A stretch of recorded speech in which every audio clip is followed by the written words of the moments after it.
Here we are, midweek Bible class, John chapter 2, verse 1, and what a story it's going to be. This is actually a pretty funny story. And I hope that you don't just look at it and think, oh yeah, turned water to wine, he does miracles, and move on, because you would be missing a vast amount of humanity and humor in this story. You ready? On the third day, a wedding took place at Cana in Galilee. Jesus' mother was there, and Jesus and his disciples had also been invited to the wedding. Already, I'm noticing something. Now, I used to teach a whole semester-long course on the difference between men and women and how we communicate. So I can't do that whole semester right here, can't replicate it. But one of the things that I noticed very quickly when I see this is Jesus' mother was there, and Jesus and his disciples had also been invited. Men are generally not that excited about going to weddings. You'll find some who are, but most are thinking, oh man, they take forever, and then there are the pictures, and then there's a reception, and you've been invited, yay. And so the women, though, they're there. They notice everything.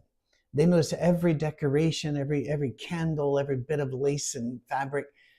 They notice all the centerpieces and comment on those. And then they notice the shoes. It's amazing. When my wife and I were first married, she would even ask questions like, "Did you see her shoes?" No, I did not. Who are we even talking about? And it's again, this is something that women have as a rule. We're talking about 80% here, so there are always exceptions. As a rule, have got the eagle eyes out and they're there. But the guys are they're there because they got to be there, hoping there'll be cake. They're holding out hope for that. That's about all they can ask for. And if they brought gifts, they do plan to eat $200 worth of cake because got to find a way to make a profit. Well, next line. When the wine was gone, Jesus' mother said to him, "They have no more wine." Now, ladies, you think you are speaking directly to your husband and he should know then the proper response. No, it's not going to happen. That even after being married 45 years, my wife and I go through this. Whenever what can I do for you? And she will phrase it in a way as, there's a possibility that there's something over here that it could be done if this didn't, instead of saying, "Would you move this?" That's what we want. We're very simple creatures, men. And you often think you're being direct, ladies, when you're not. And I use this story a lot to illustrate this phenomena. Now, I need to stress that this story never happened. I just like to use the story. All right. Let's say my wife and I are driving home one evening, and my wife says, "Would you like some ice cream?" And I'm thinking for a while, going, "No, I really don't want any ice cream." And I drive home. I'm in trouble. Now, I'm not allowed to know why I'm in trouble because I'm supposed to know. And then I just noticed that the evening's gone a little awkward. Maybe my wife is cleaning things in the kitchen with a bit more enthusiasm than that generally requires, with clanging of things. And so your husband, whoever, in this story, it's me, will lean around the doorway. Now, you don't want to expose your body, so you just kind of put your head around there a bit and say, "Honey," and you put your voice up high so that she will assume you're one of her children and perhaps have mercy on you. "Honey, is everything okay?" And she'll go, "It's fine. Everything's fine. What could be wrong? If it's fine." Well, that's when you know it's not fine. We get that part. But you're not allowed, and so you just start searching and you have no idea what's going on. And then 30 years later, you're laying in the hospital bed and you look and her hand's hovering over the life support system plug. And you're saying, "Why?" And she'll say, "Because you didn't get me ice cream." We didn't know you wanted ice cream. If you were to say, "Honey, I'd like some ice cream," we will cross 6 lanes of traffic and a curb to get it for you, because we want you happy and we want to be your hero. And while we're probably not going to be able to wipe out a room of mafiosi that are going to kidnap you, The better scenario, more likely scenario, is that if you want ice cream, you tell us, we get you ice cream, we're your hero. See, that's the way that's supposed to work. So Mary, Jesus' mother, tells him they have no more wine. You know what she thinks she's saying?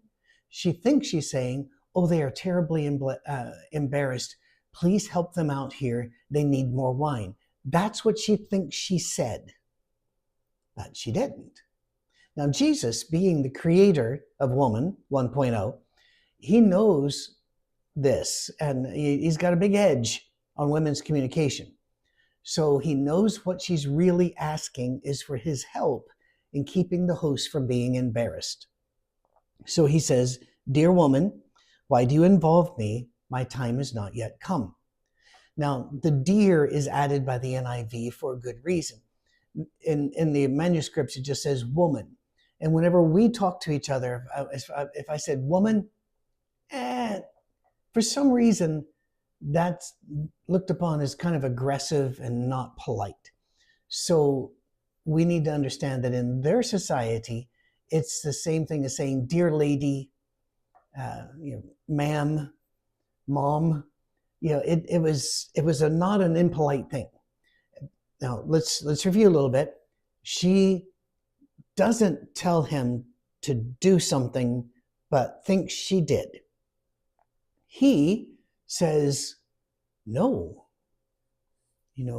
With all due respect, dear woman, my time has not yet come for me to take care of things like this. Next scene, his mother says to the servants, do whatever he tells you. Let's review again. She didn't tell him that he needed to act. He knew what she was saying, so he told her no. She assumed that meant yes. Does this sound familiar to any of the men that I'm talking to today? It should, because this in 80% of male-female relationships, this is the norm. And women will say, no, I am very plain. And I will listen to them and I'm going, there's not a plain statement there. Not in a man's point of view. And therefore, the man's standing over there going, I don't know what she thinks. And she's mad because he doesn't know what she means.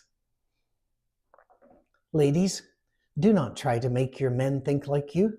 If they could think like you, why would we need so many of you around?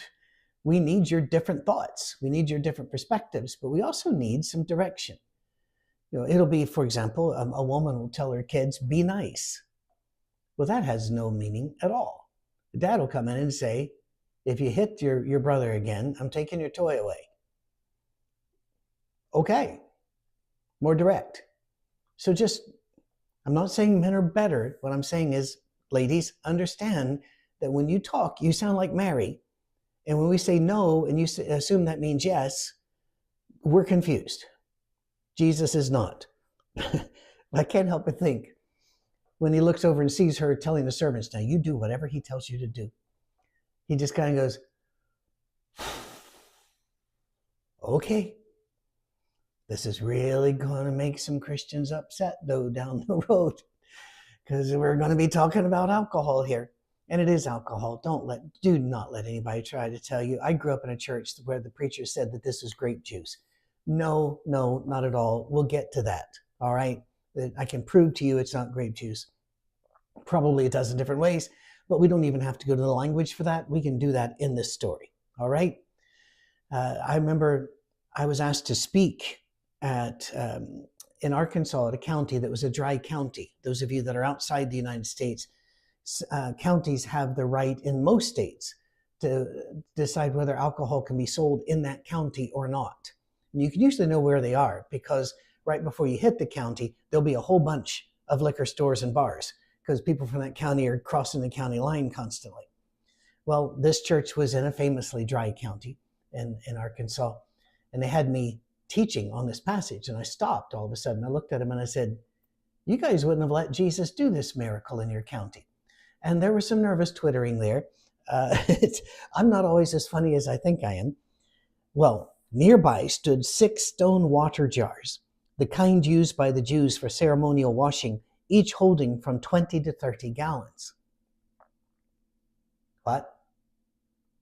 You and I, we look at that and go, and he's going to get water in there and turn it to wine.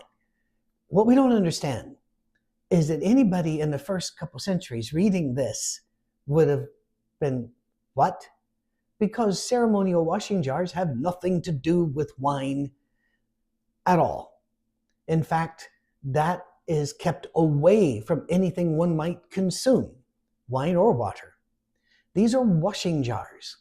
The water in there is considered unclean after you've washed. They would come in, and there were rituals by this time, as in most societies. There are rituals around eating, and you would dip one hand in and you'd wash, and then as the water ran off this elbow, there was one prayer, and the water ran off this elbow, there was another prayer. Nothing silly about it. It's just the way that they did their prayers and their ablutions to wash their hands. Ablutions is a much better word than the old English way of phrasing it, to do your toilet, which had nothing to do with the little porcelain thing. Just you wash up, you come out. But that stuff, even the splashage, is unclean. So if somebody's coming by with a tray with food and some of this water splashes on it, you can't eat the food. It is unclean, it's kept away. It is rather like if you were watching a movie and it was an action chase scene and you're really getting into it, and they're hitting the obligatory fruit cart, and the woman with the baby is barely missed, all the things that are in every chase scene, right? And then all of a sudden it cuts away and you're looking at a plane in Africa and they're saying, the meerkat colony has really grown this year. You're going, what does that have anything to do with what we're watching? That's exactly the feeling they would have here. We're not talking about that. We're talking about wine, wedding. Why are you talking about the sink? And there's a reason for it. Jesus said to the servants, fill the jars with water. And they filled them to the brim. Once again, you did not fill these jars to the brim. Why? The splashage. That's unclean water there. You keep it in the jar. Now that many of you are still saying, well, why would you wash your hands when it's, other people have washed their hands in front of you? And you are showing that you are young and wonderful people, and we love you dearly. By the time you watch this, I will have hit a birthday and I'd be 68. When I was a boy, they'd run the bath water, and that was the bath water for my two sisters and then me. You didn't change the bath water. We didn't have a shower unit, I don't believe. Maybe we did, but I don't remember any of those. And it used to be that they would fill up the sink and everybody would wash off in the sink. And yes, it would be a little brown and gritty by the time you were done, but that's because water was precious, expensive. And by the way, I know your water bill is high, but when you take a look at your wages versus water cost, it is so much cheaper now than it was 50, 60 years ago. And hard to get back in these days. You had to go get the water source. You had to bring it in bucket by bucket. It was not easy done. If you are in some countries, I remember a good friend of mine was a missionary in Africa, in Uganda, I believe it was, when they'd been out all day and he was a little dirty and he'd been invited into dinner and they brought him a bowl of water and he just scrubbed up and all this other, and it was pretty dirty when he was done. So he took it and he tossed it out, and he came back and they were all just staring at him because that was the water for the rest of them too. See? So you don't fill them to the brim. It's going to be dirty water. Why'd they fill them to the brim? I don't know, but I have an idea. I've got a guess. You ready for the guess? Mary. We often see pictures of Mary, and she's always this white woman, quite a surprise in first century Judaism, obviously. And she is wearing, she's a brunette. For some reason, Jesus is usually a blonde or, dirty blonde, something in there, but brunette, and she's wearing blue, usually with a little white headband in there somewhere. Looks, rather more like a nun than a first century Jew, because that's when they started making pictures of her. And she's holding either the dying Jesus or the baby Jesus, her head cocked to the side, a little shiny, a little glowing like a dollar store nightlight. That's what we see when we see pictures of Mary. Mary would have had wrinkles. She, by this time, probably had more than one tooth gone. She would have had scars and calluses on her hand. Please remember that her reputation was not a good reputation. Mary was perfect, do not get me wrong. Mary is a wonderful, wonderful woman, and we should respect her far more than Protestants tend to do. That said, in her society, people did not believe her story about Jesus' birth. Her own sons didn't until Jesus' resurrection, according to Scripture. And in fact, twice in Scripture, they try to come take control of him because they think he's gone crazy. Yeah. And there are times that people would confront Jesus and go, we know who our Father is. Mary's reputation all of her life would have been a poor one that she did not deserve. She had to be a tough woman. Now, was she beautiful? I don't know. You don't know. Wouldn't upset me if she was gorgeous, but I got the feeling she was a hard-worn woman by this stage because Joseph's been long gone. We don't know why. Dead? Deserting? We don't know. And so she is back there when Jesus goes, fill the jars with water. Just kind of going, all right, you fellow. And I will confess that in some of this story, I'm kind of channel my mother. My mother, a little Irish lady, fierce as she could be, but incredibly optimistic and the like. But when she wanted you to get something done there, son, you were going to get it done. I took care of her the last few years of her life with a lot of great help from my sister and also help from our Safe Harbor folk when I'd be out of town or the like. I mean, everybody was so gracious and kind. And everybody fell in love with her, but they also knew she was a dynamo. When she was released into the room was going to change, whether it wanted to be changed or not. And I feel like Mary had a lot of that spirit in her. And so they fill it to the brim. Then he tells them, now draw some out and take it to the master of the banquet. There is everything wrong with that statement. Everything wrong.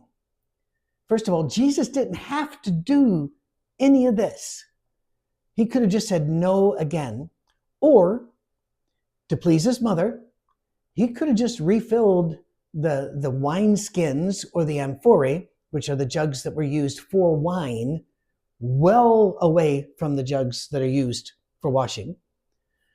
He could have done it without saying a word, just wanting it done, and all of a sudden those wineskins, and they're full. He didn't do that. He turned to the washing up jars, the jars of ritual, rules, tradition, legalism, and he used those. Think about that for a while. We'll get back to that. And then I want you to put yourself in the place of the caterer, the one responsible for making sure there is wine there, for making sure the food is good. You don't get an online website. You don't get to scrub your Google reviews. Everything is word of mouth, and since you never live anywhere except right there, and most likely will never travel more than 10 or 15 miles away from the place you were born, your reputation hangs on every single thing. And here's a man, from all indications, that you've never met before, that says, dip the cup in the washing up water and take it to the guy in charge of the banquet. That's a guy that pays you. That's a guy that could ruin you. You're out of business the rest of your life if this goes sideways. Would you have done it? Would you? In almost every Jesus story, I find myself confronted with the question, would you have done it? Like the feeding of the 5,000.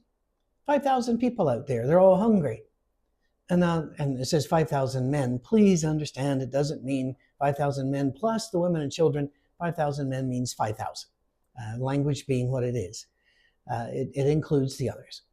But nobody thought to bring lunch. One little boy's mama send him with a basket, which is, kind of like their Tupperware, with a few loaves and fishes, and Jesus's posse finds him, brings him to Jesus, and Jesus goes, okay, line everybody up. Would you really?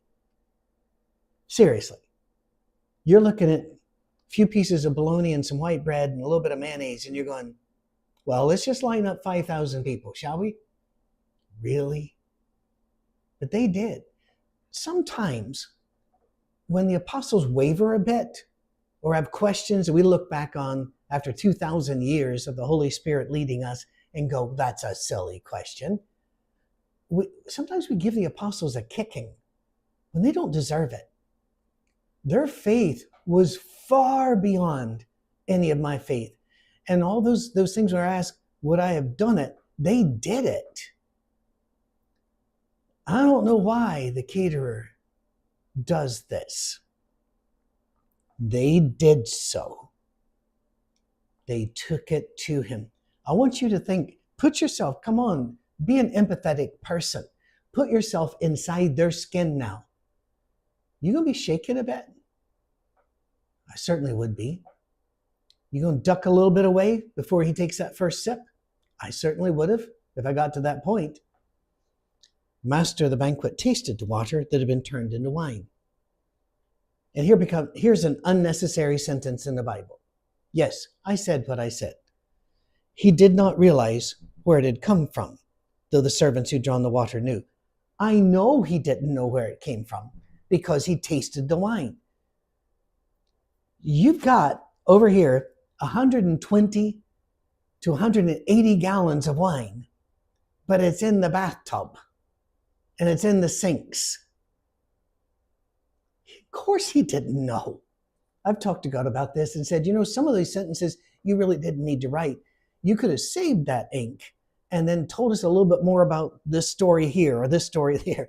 But, God does what he does, and I'm one of his problem children, but he loves me anyway. You might be one of his problem children too. He loves you too.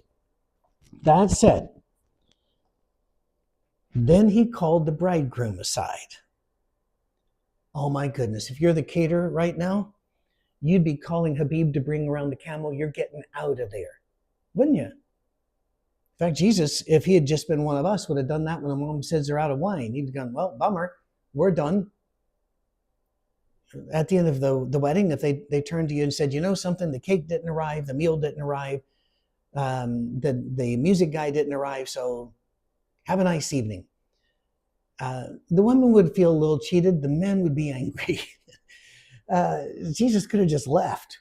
They call the bridegroom over. The caterer's going, because he's going to tell the bridegroom, what is this? There are times where I travel. I spend about half my life on the road, it seems. And in fact, whenever you're watching this, I'll still be stateside. But in this year, I'm going to be in Africa, I'm going to be back in Scotland. I'm going to be most likely in Israel and a couple of other places, plus visiting you. If there are 5 or more of you in an area that want to meet me, I'm happy to come. Let us know where you are, though. We don't know where 99% of our viewers are. Truly. Even if you're on our newsletter list, it doesn't mean we know where you are. You have to send in to info@oursafeharbor.com your name and address and say, I'd like to be on the people map so that when Patrick comes to the region, I can know he's coming and where he's going to be. All right? Okay. Commercial done. There are times I've been in people's homes and, maybe we're going to have dinner or lunch or something, but we're sat around talking and now people are busy. And a little toddler will come up with one of those little plastic cups that they like to play with. And they'll have water in it. And they'll say, here. And you take it. It's really cute. A little kid wants to give some water to the minister. Isn't that really nice? And then you start to think, what source of water can this kid reach? And that's whenever you do that thing adults do about, this is great water over here. Oh, look, there's a plant. Look behind you. And you get concerned. And by the way, when you travel, isn't water one of our biggest concerns? You only drink out of a bottle that you yourself have opened. That's one of the big rules when you travel. Well, here he's drinking it. He calls aside the bridegroom and says, now, everyone brings out the choice wine first, and then the cheaper wine after the guests have had too much to drink. But you've saved the best till now. You almost see the caterer going, ooh, ooh, yeah. Did that really? We did great. Now, told you about, you don't need to know Greek, and you don't need to even know the customs of the time to understand reading this, that this was actually wine. And by the way, some people say, well, yeah, it was, but it's super, super diluted. No, stop it. They did dilute their wine a lot, just as, because during the day, just swigging wine, but it was a meant, I've had people say, it was a way to purify the water. There's not enough alcohol in wine to purify water. It's rather like during COVID, when some people decided, well, we could pour vodka on our hands. Nope. Vodka normally runs around 40% alcohol. You're going to need at least 65 to 75% alcohol to do anything on that. So, no. Here, let's do it this way. Everybody brings out the best grape juice first. And then when everybody is thoroughly graped, they bring out the cheap grape juice. Well, that doesn't make sense, does it? Now, am I suggesting these people got blind, raging drunk? No, although 120 to 180 gallons of wine is a lot of wine. I don't know how big this party was and how long it lasted. And this was, if you remember, the secondary source of wine. What I'm saying is this.